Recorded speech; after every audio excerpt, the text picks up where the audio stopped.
Okay. Hello, everyone. Happy Sunday to everyone. My name is Nekmen Obasogie, reporting from Toronto, Canada. We're here today to discuss a very important issue affecting people in Nigeria. I have a guest with me today in the studio, Madam Edith Idemudia from Toronto, Canada. Thank you for joining us on the program today. Thank you so much. Happy New Year, guys. Thank you for joining us. So we are here today to discuss about this topic that I know that we have been following the trend, how this little boy, Don Davis, was abused in a Deeper Life school in Akwa Ibom State. And the mother, Deborah Okeze, has been fighting for justice for her son.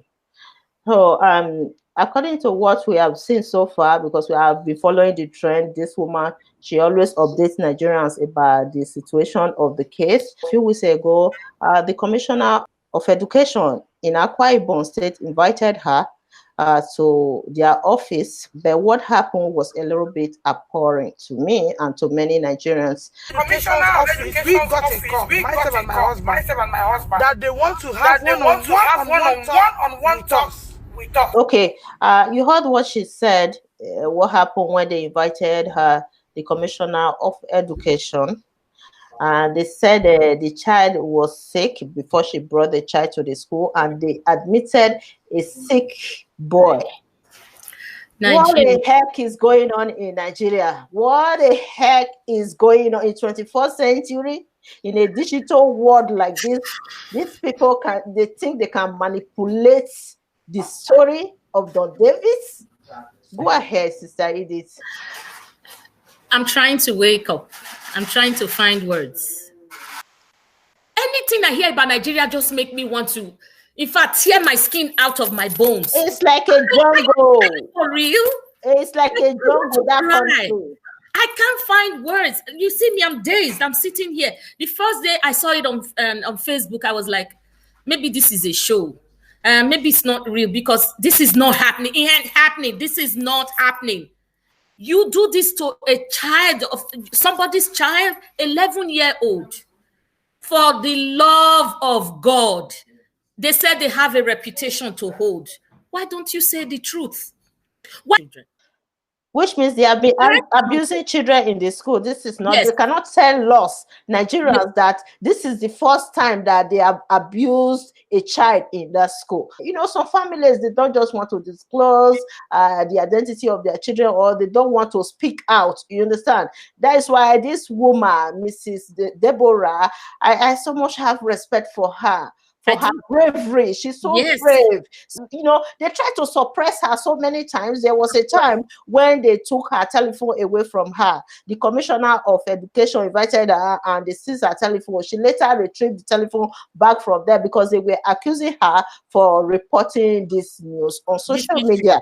Yeah, on social media. So the oppression and human rights violation prevailing in Nigeria, I think, is unacceptable in 21st century. We cannot be watching this from America, not America, and be quiet with the injustice, especially when it comes to children. We are all mothers, for Christ's sake. We are all mothers.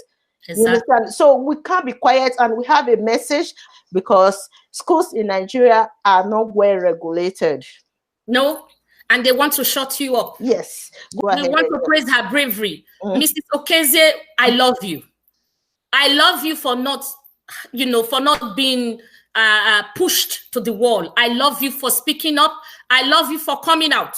Even if the problem was overwhelming, you took time, you took the energy, you took the bravery, you confronted this. I am so happy that you brought this out because, as Nekmen just mentioned, there are so many people that have been going through this, but because, there's no publicity about it, nobody knew, they just cover it under the carpet. Deeper Life or whatever, I don't know what to tell you. Because the picture you paint outside is you are this holier than thou. I'm not trying to, okay, please don't paint me black. I'm not trying to call anybody Satan here. But what I'm trying to say is, when you have a reputation to hold, please let that reputation cut across everything.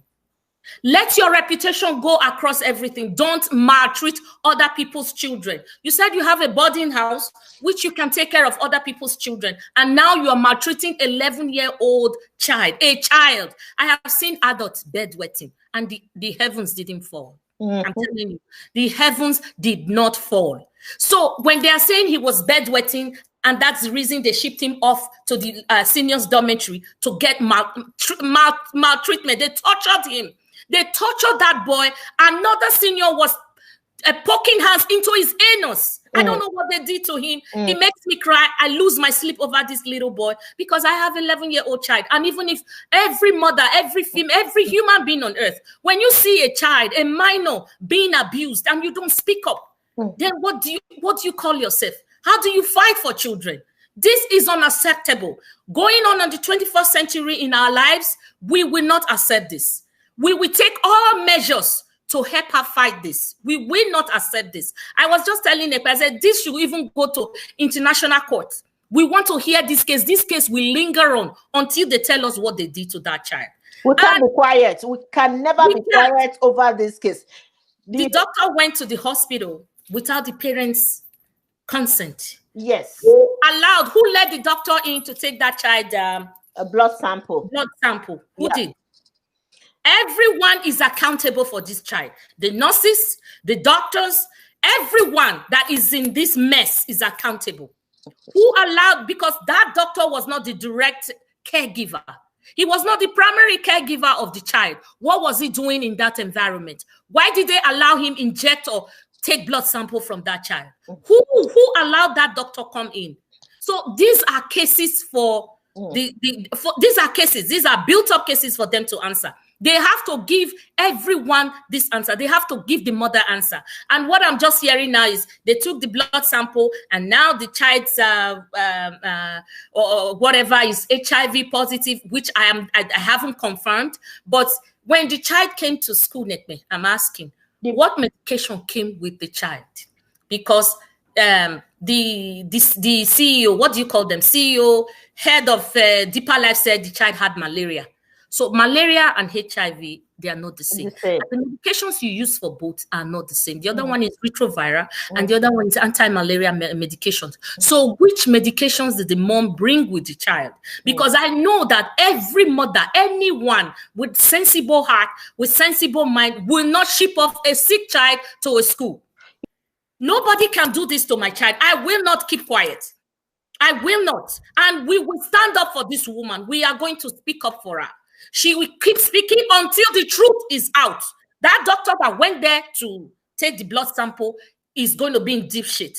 The other one, Mr. Akma, who was physically molesting this child, would not give up, is going to be in deep shit. And the whole school system that is trying to cover up the truth, they are going to be in big shit.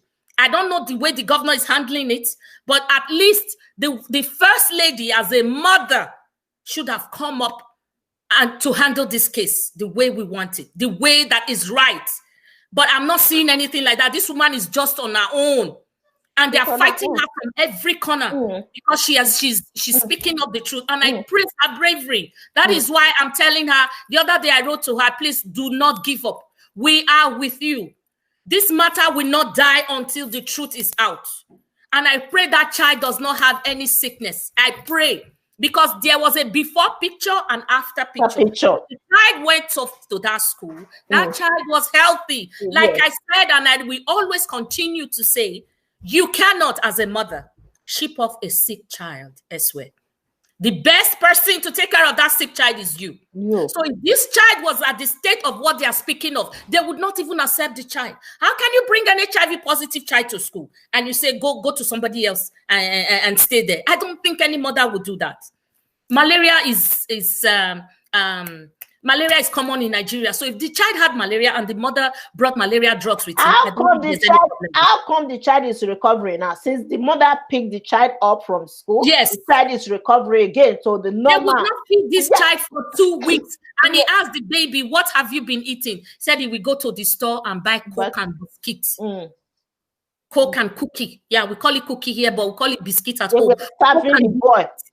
They will starve him because when it's time for food, Mr. Akma, we send him out of the dormitory, of the lunchroom, because he smells. They won't let him take a shower. So bad, Nigeria. First of all, is that they were trying to oppress this woman. You can see the oppression, you know, in this case. The day they invited her, and they even went to the extent of seizing her telephone. Which her telephone that she should stop. Is against her human rights. Yes. So the human right violation, or everything boils down to the human right violation in Nigeria. If you have power, you can circumvent the rule of law. But we are protesting from North America. You cannot be abusing our Nigerian children, then we'll be quiet. Never, it will not happen. This is just the beginning of our protest. We'll continue to be protest until we see justice. Justice for the love of God. Yes. I understand that, you know, bedwetting is not a new trend. No, it's not. It's not a new trend. That 20 years old, they still do bedwetting. We are talking about this issue of abuses and human right violation in Nigeria. You know, let's look at human right violation, you know, in the country. This is not the first time of experiencing this type of case. Even worse than this, during the NSAS protest, you saw what happened when the government even sent military to open fire on innocent protesters. So the one of Don Davis is just part of the system. By every means, this is unacceptable. And I am not happy with the state government. I'm not happy with the First Lady. They are treating this case as one of those cases which we do not accept. This is child molestation, child abuse, and it should be treated with utmost respect. It should be treated with the truth. We don't want all this backyard or backdoor laws that they are giving. Example, when the mother was going, she said it just now, when she was going for the first meeting, they told them not to bring a lawyer so that they can suppress them. They can suppress the voice of children. They even went to the length of saying that she's not the biological mother of the child. Hey, Lord have mercy. Lord have mercy. It's fallacy, pure fallacy. Like, are you for real? Biological or not biological? Now that they are the mother of the child, must the child face abuse? If they now claim that they now birthed Don Davis, that is not the mom. Okay, given that is the case, let's say, for example, is that enough to abuse the child? They have no case here. But my country makes me really cry. My country has disappointed me so many times, 1,000,001 times. I can't count. Anything that comes to Nigeria, we barely have hope. We barely have hope. And this is what we are crying for. Nigerians, wake up. This is molestation. In the face of 21st century, we won't allow it to just lie under the carpet. We have to do something. This is molestation. That child must not go like that. All the perpetrators of this evil must be brought to book. That is what I know. So that it will serve as a deterrent to others. Others, yes. So really, I am disappointed in the state government and the First Lady. Please, it's not too late. This case should be taken up and the whole truth should be explain to the public the whole truth. Don Davis deserves justice. In his case, he deserves justice. So that every other person out there who has not spoken, who has not had that mind, the strength to come up, will get justice too. Yes. Yeah, Don Davis deserves justice. They need to speak up for him. They need to do stuff. All these people I just mentioned should be brought to book. I don't know what the doctor was doing there. He wasn't the primary caregiver, and yet he had access to that child without the consent of the parents. He went and he took blood sample. When you take blood sample, I don't even know what you're injecting the child with.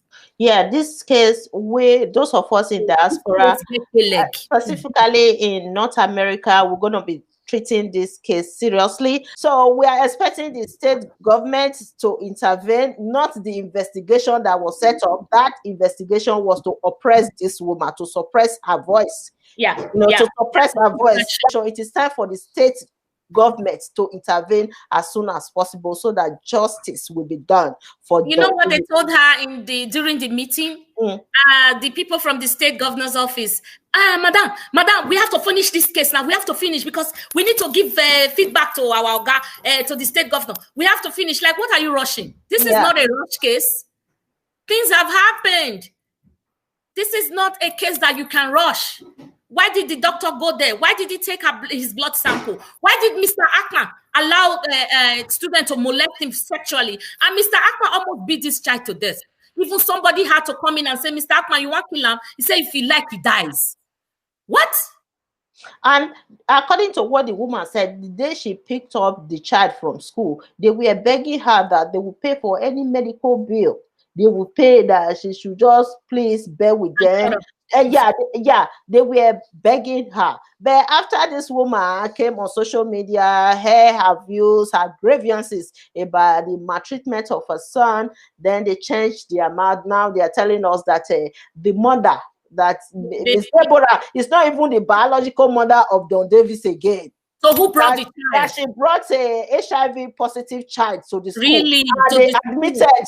And what medication? You know what I call it fallacy? What medication did she bring with the child? Can you ship off a sick child as a mother or as a caregiver, as a guardian? Can you ship off a sick child?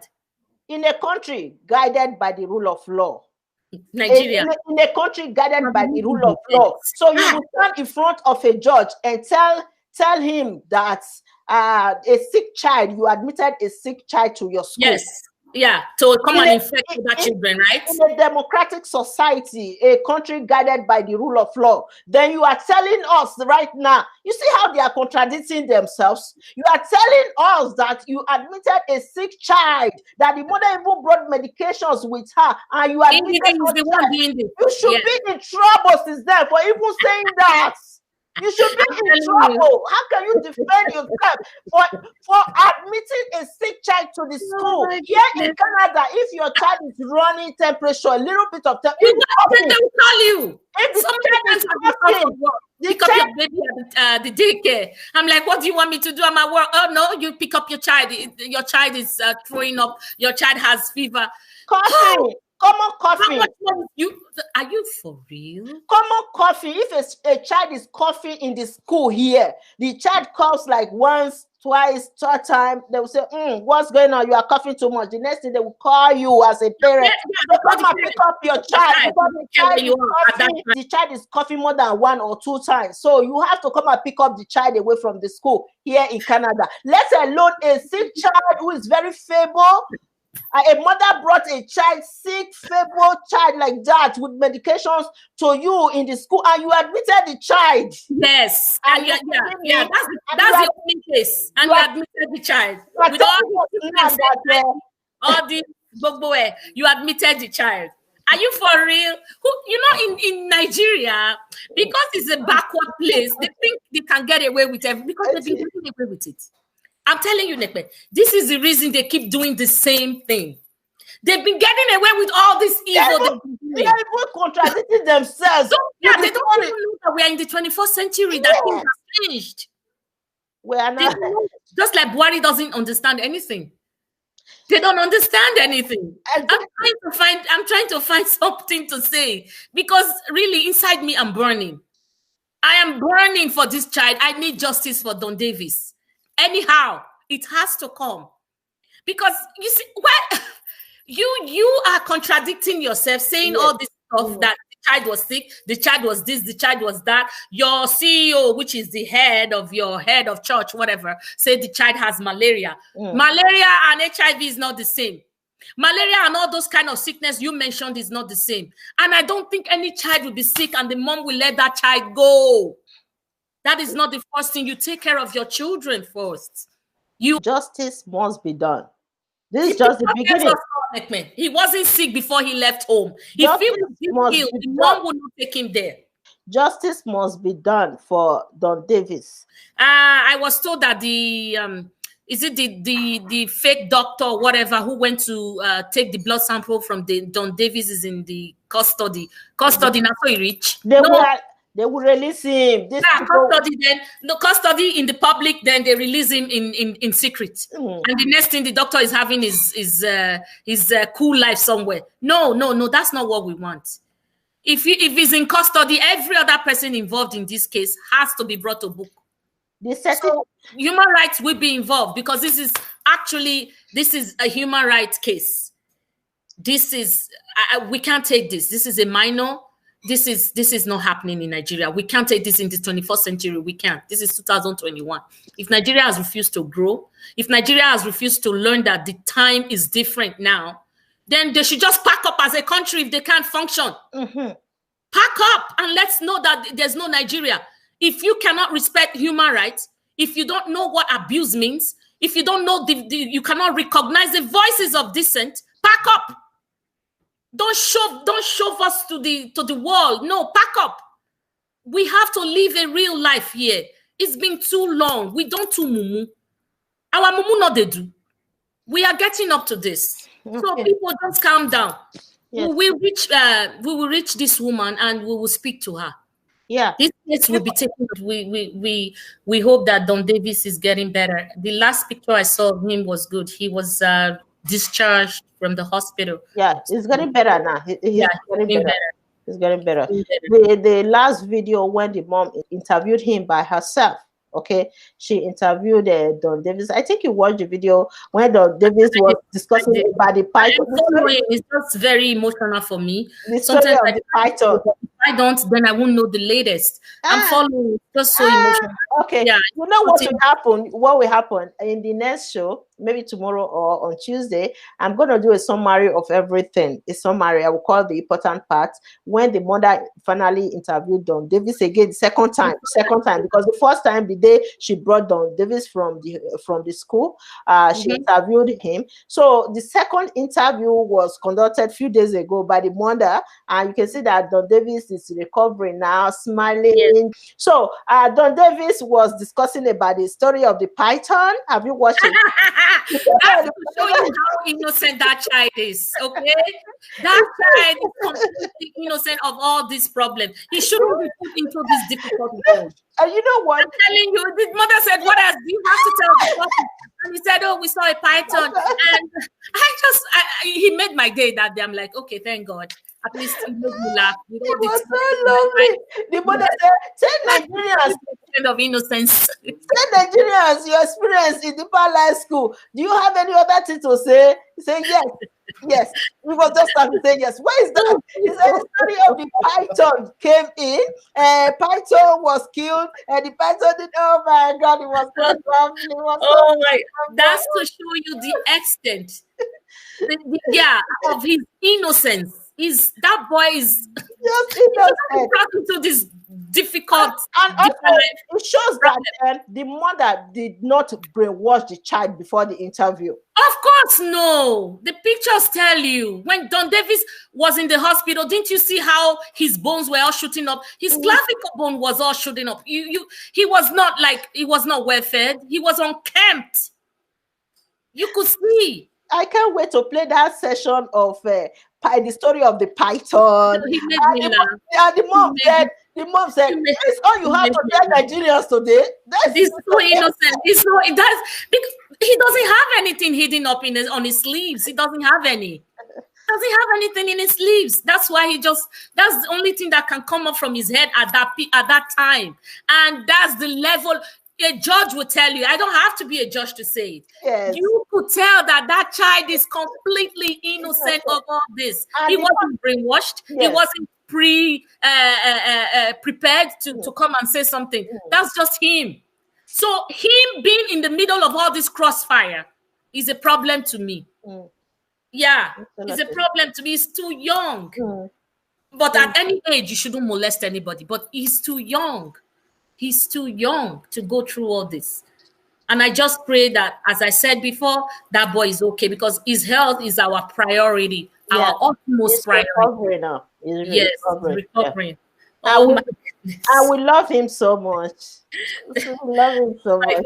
God bless his soul. God bless his mom. God bless her bravery. I just want her to continue. Yeah.